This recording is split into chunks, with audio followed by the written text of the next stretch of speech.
Pressure কুকারে কেমন করে ঘুগনি বানায় দেখো, আমি কেমন করে বানাই। কড়াইতে কুকারে সাদা তেল দিয়ে দিলাম।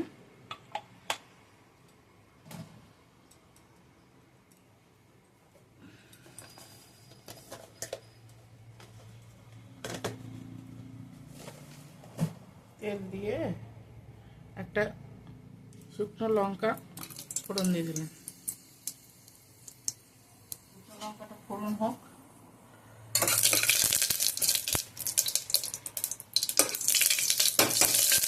শুকনো লঙ্কাটা ফোড়ন হয়ে গেছে, এবারে দিয়ে দিচ্ছি তোমার আলু আর টমেটো।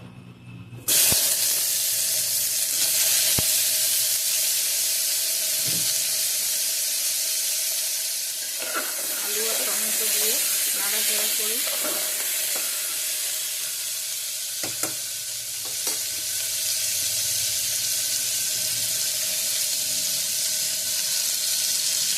হলুদ। ঘুগনি বানানো হচ্ছে সব থেকে সহজ, সব থেকে যদি সহজ কিছু থাকে সেটা হচ্ছে ঘুগনি। এই নুন দিয়ে দিলাম। এবারে এটা একটু কষিয়ে নিই আলুটা আর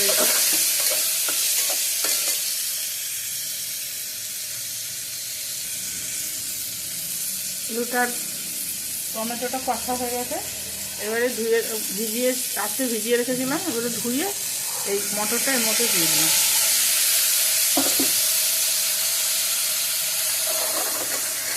এটাকে একটু নাড়াচাড়া করে নিই। খুব ইজি, খুব ইজি।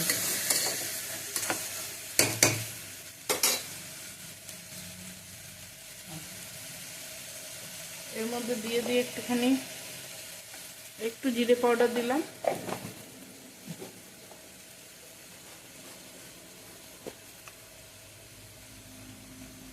আর একটু লঙ্কা গুঁড়ো দিলাম, কেন উপরে কাঁচা লঙ্কা যার লাগবে সে কাঁচা লঙ্কা দিয়ে খাবে। পেঁয়াজ কাঁচা লঙ্কা আমি নিরামিষ করেই করছি, পেঁয়াজ কাঁচা লঙ্কা দিয়ে করছি না, পেঁয়াজ দিলাম না। আমি নিরামিষ করে রাখি, যার পেঁয়াজ খেতে ইচ্ছা করে সে উপর থেকে পেঁয়াজ ছড়িয়ে তারপরে খায়।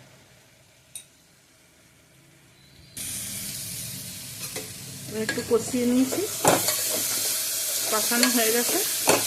এবারে জল দিয়ে দেবো।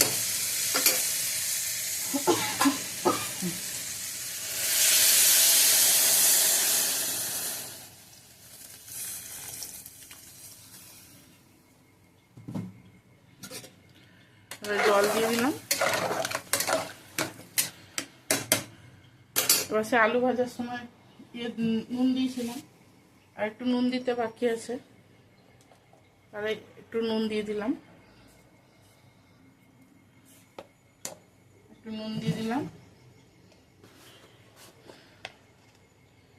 একটু হলুদ দিয়ে দিলাম,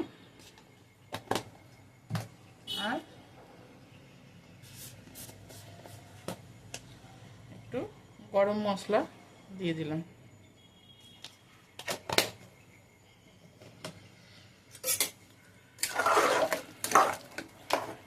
গরম মশলা দিয়ে দিলাম।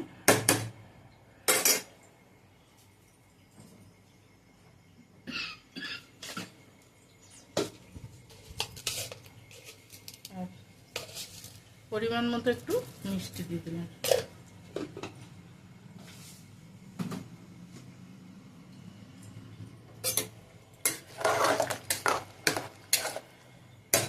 এবারে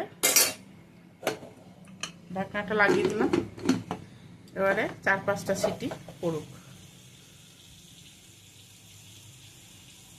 4 থেকে 5টা সিটি দিলেই হবে। সিটিটা পড়ুক।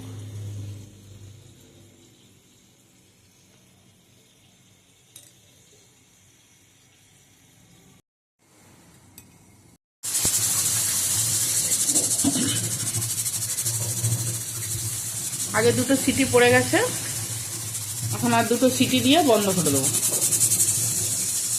বন্ধ করে স্ট্যান্ডিং টাইমে একটু রাখবো, রেখে তারপরে আবার আমাদেরকে দেখাবো। এই একটা সিটি পড়লে আর একটা সিটি পড়লেই বন্ধ করে দেবো।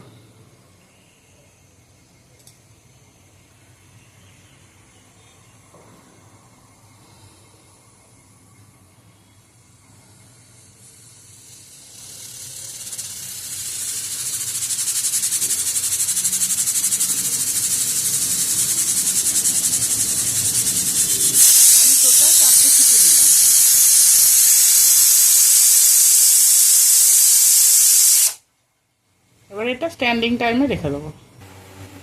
এবারে কুকারটা ওপেন করি, দেখি কেমন আছে।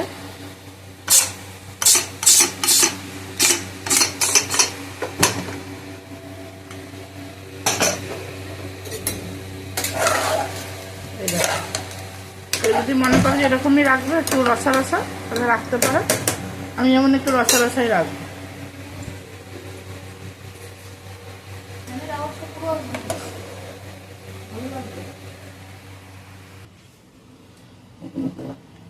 এবার এটা এরকম টাইপের থাকবে। কেউ যদি মনে করে একটু শুকিয়ে দেবে তাহলে শুকিয়ে দেবে, কেউ যদি মনে করো না আমরা একটুখানি রসা রসা রাখবো তাহলে রসা রসা রসা রসা রাখলে একটু ভালো হয়। রুটি, পরোটা, লুচি, মুড়ি যে যা খাবে তার সঙ্গে খেতে ভালোই লাগে। রুটি দিয়ে খাও তাও ভালো লাগবে, মুড়ি দিয়ে খেলেও ভালো লাগবে, তো সবাই জানে। ঠিক আছে, তাহলে আসছি।